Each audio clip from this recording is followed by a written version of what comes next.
আসসালামু আলাইকুম প্রিয় দর্শক, অন্য মঞ্চের আলাপচারিতায় আপনাদের সকলকে আমন্ত্রণ জানাচ্ছি। এতদিন আমরা ভাবছিলাম যুদ্ধটা বুঝি শুধু আমেরিকা বনাম ইরান কিংবা ইসরায়েল বনাম ইরান, কিন্তু না, খেলাটা আর অত সহজ নেই। গতকাল পর্দার আড়ালে এমন কিছু সমীকরণ তৈরি হয়েছে যা শুনলে আপনার পায়ের তলার মাটি সরে যাবে। শুনতে অবিশ্বাস্য লাগলেও খোদ ইসরায়েলি মিডিয়া দাবি করছে ইরানের বুকে আঘাত আনতে আমেরিকাকে পথ দেখিয়ে দেবে স্বয়ং মুসলিম দেশ। বহু আগেই এই ধারণাটা আমার ভিতরে জন্ম নিয়েছিল, কিন্তু মুখ দিয়ে বহিঃপ্রকাশ করিনি। যেই আরব ভাইদের উপর ভরসা করে ইরান বসেছিল, সেই আরব বিশ্বই কি এখন ইরানের কফিনে শেষ পেরেকটা ঠুকতে যাচ্ছে?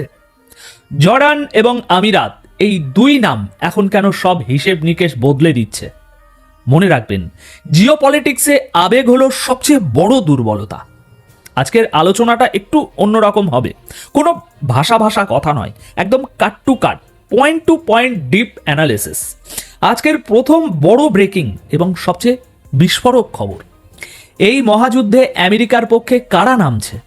ইসরায়েলি মিডিয়া লিক করেছে দুই প্রভাবশালী আরব দেশের নাম, সংযুক্ত আরব আমিরাত, ইউএই এবং জর্ডান। এই দুই মুসলিম দেশ কি সত্যি তাদের আকাশসীমা খুলে দিচ্ছে ইসরায়েলি যুদ্ধ বিমানের জন্য, নাকি এটা কোনো mind game? Middle East Eye এবং বিখ্যাত ইসরায়েলি সংবাদপত্র ইসরায়েল হায়ম গতকাল একটি রিপোর্ট প্রকাশ করে। এই রিপোর্টটি কোনো সাধারণ ব্লগারের লেখা নয়, এর সোর্স হলো ইসরায়েলি ডিফেন্স ফোর্সের টপ টায়ার সিকিউরিটি অফিসিয়ালরা। রিপোর্টে পরিষ্কার বলা হচ্ছে, ইরানকে আঘাত করার জন্য আমেরিকা শুধু প্রস্তুতিই নিচ্ছে না, বরং সিন সেট করে ফেলেছে। কিন্তু আমেরিকা জানে একা ইরানকে সামলানো কঠিন। ইরানের মিসাইল এবং ড্রোন টেকনোলজি এতটাই অ্যাডভান্স যে আমেরিকার ফ্লোটিং বেস বা এয়ারক্রাফট ক্যারিয়ারও নিরাপদ নয়। তাই তাদের দরকার লোকাল পার্টনার। এখানেই এন্ট্রি নিচ্ছে জর্ডান এবং ইউএই।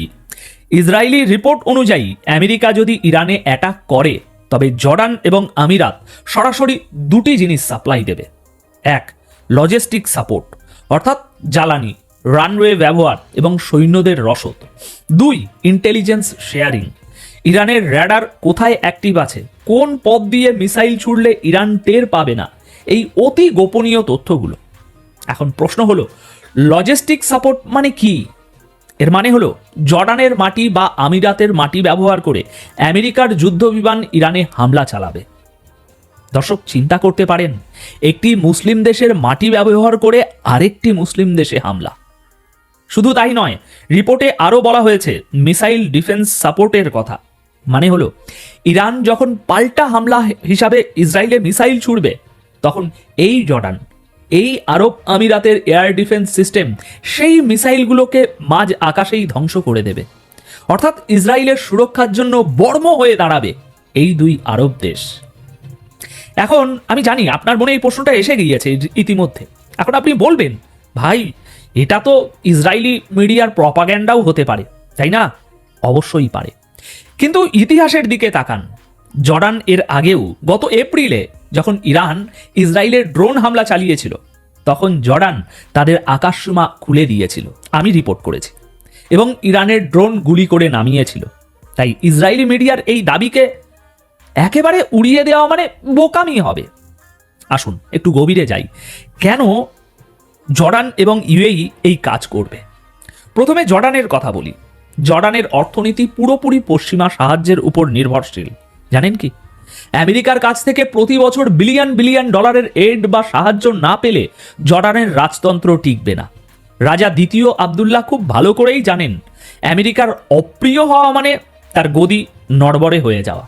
তাই জর্ডান কাগজে কলমে যতই ইরানের পক্ষে কথা বলুক, দিন শেষে পেন্টাগনের হুকুম অমান্য করার ক্ষমতা তার নেই। এটা কোনো ইমোশনাল সিদ্ধান্ত নয়, এটা হলো সার্ভাইভাল স্ট্র্যাটেজি। দিন শেষে সবাইকেই বাঁচতে হবে।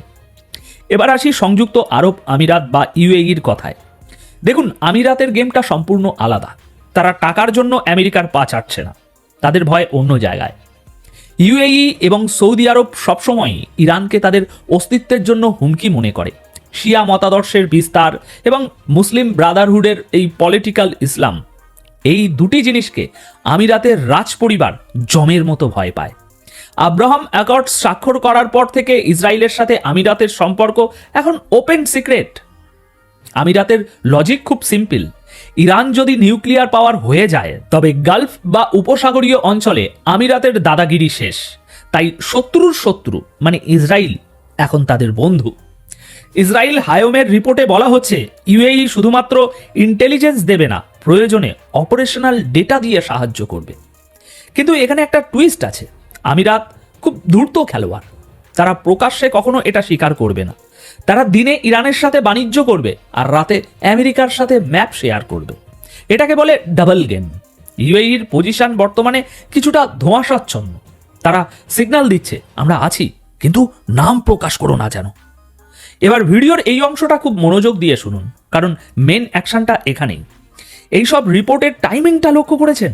ঠিক এই মুহূর্তে যখন আমরা কথা বলছি, ঠিক এই মুহূর্তে আমেরিকার সেন্ট্রাল কমান্ড বা সেন্টকমের প্রধান অ্যাডমিরাল ব্র্যাড কুপার কোথায় আছে জানেন?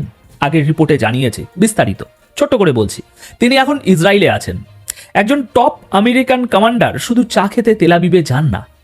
ইসরায়েলি সিকিউরিটি ফোর্স নিশ্চিত করেছে যে অ্যাডমিরাল কুপার সেখানে গিয়ে ইসরায়েলি জেনারেলদের সাথে ক্লোজ ডোর বৈঠক করছেন। বিষয়বস্তু কি? কোঅর্ডিনেশন।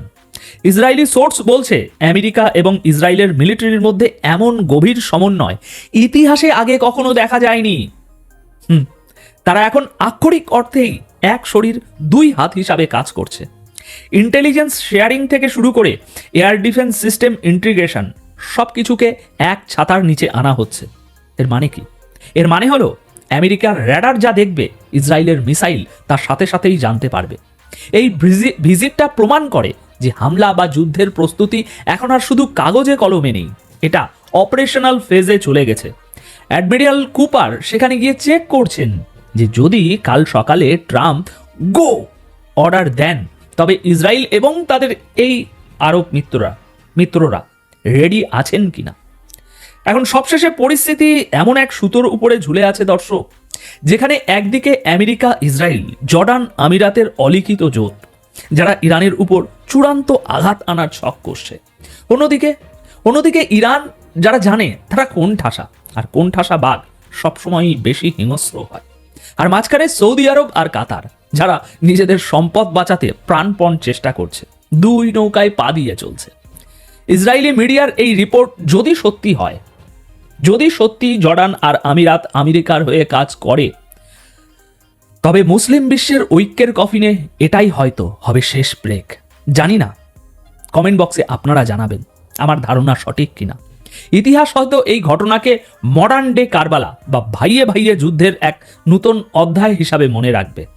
এখন আপনাদের কাছে আমার প্রশ্ন, আপনারা কি মনে করেন জর্ডান এবং আমিরাত সত্যি আমেরিকার হয়ে ইরানের বিরুদ্ধে যুদ্ধে নামবে, নাকি শেষ মুহূর্তে তারা পিছিয়ে আসবে?